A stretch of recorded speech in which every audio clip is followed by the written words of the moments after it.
killer made a gun out of a steering lock. Well, our show can be pretty gruesome. These crimes involve sex, drugs.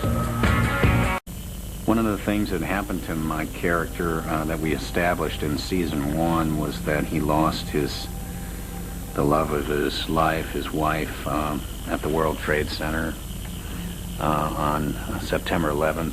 And we established that right off the bat in season 1, the very first episode. And I think he's still got some vulnerabilities about that.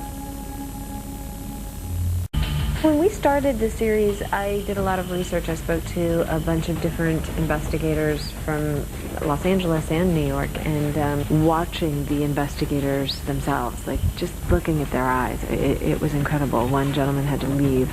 The other ones were joking. It was kind of like creating a wall between them and the victims, and sort of separating reality at that moment, which was fascinating to me. And I think it was something that was most definitely a piece of very valuable sort of a quality that I needed for Stella.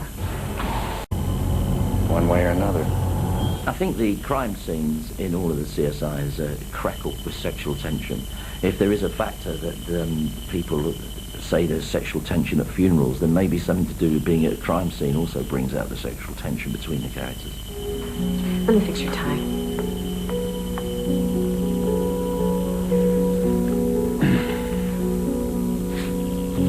need to loosen up, Mac. They're partners, they share things, they bounce things off each other, they finish each other's sentences, which is really cool. And at other times, they can just fight like nobody's business, and there's a mutual respect there. Taking the bullet out of the horse is the first thing that should have been done. And you should be searching Gerald Brown's house for the weapon instead of arguing with me. We need the bullet and the weapon to make an arrest. Plain and simple, Stella. Until then, the horse can stay alive a couple more hours. It's my call. End of conversation. Fine. I'm gonna go tear up a house.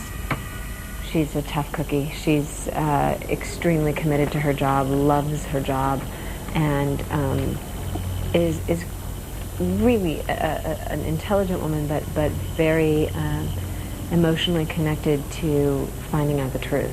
I could honestly say I wouldn't do this job without you. Yes, you would. You just wouldn't be as good.